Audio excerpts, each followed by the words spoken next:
Mes bien-aimés, frères et sœurs en Christ, l'heure est grave, l'heure est déjà avancée, la venue du Christ est proche.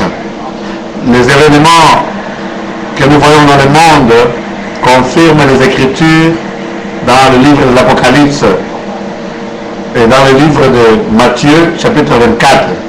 Lorsque vous verrez ces choses, que votre cœur ne se trouble point.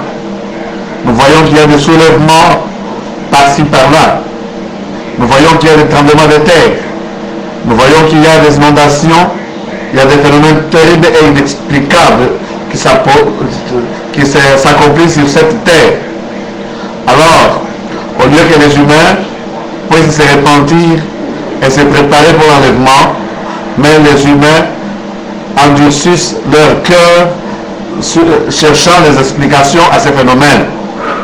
Mais mes frères et sœurs, chers amis, serviteurs de Dieu, que vous soyez pape, que vous soyez évêque, que vous soyez évangéliste, que vous occupiez n'importe quelle position dans l'Église, parce que vous avez cru au Seigneur Jésus-Christ, je vous transmets ce message afin que moi et vous ensemble, que nous puissions vous mettre à genoux, parce que la grande tribulation va bientôt commencer. Il y a un signe que Dieu nous a montré et qu'il faudrait que nous puissions faire. La Bible dit, veillez et priez, car vous ne savez pas à quelle heure le Fils de l'homme viendra.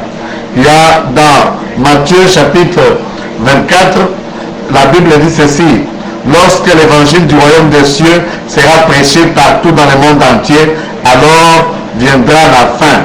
La fin vient après que nous puissions évangéliser le monde.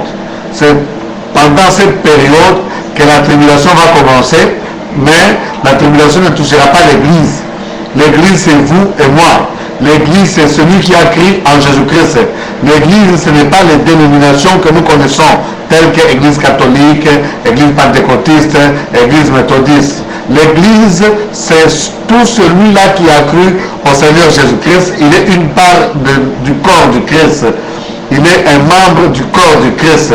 Car le corps du Christ, c'est ça l'Église. C'est pas comme les synagogues que nous voyons.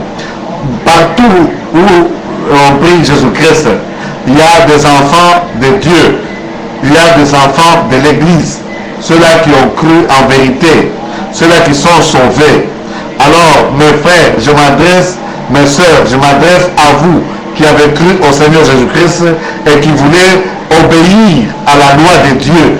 Vous qui lisez la Bible, vous qui avez la crainte de Dieu, l'heure est avancée. Réveillez-vous, vous qui dormez parmi les morts. Ne regardez pas ce que font les pasteurs, les prophètes ou les membres des églises. Regardez sur la croix, regardez au boussole, regardez à ce que Dieu a dit dans la Bible. Mettez-vous à genoux ensemble avec moi. Prions Dieu,